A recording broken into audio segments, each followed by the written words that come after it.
ভবানীপুরের দক্ষিণ কলিকাতা সার্বজনীন দুর্গাপুজোর এবারের থিম সম্পর্ক।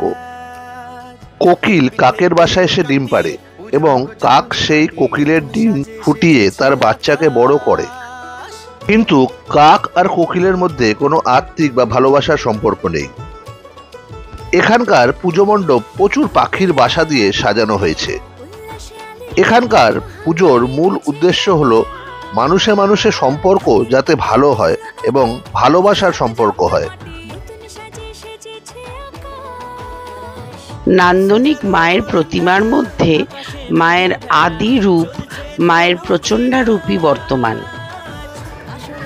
পাখি ডাকে মুখরিত পুরো পুজো মণ্ডপ।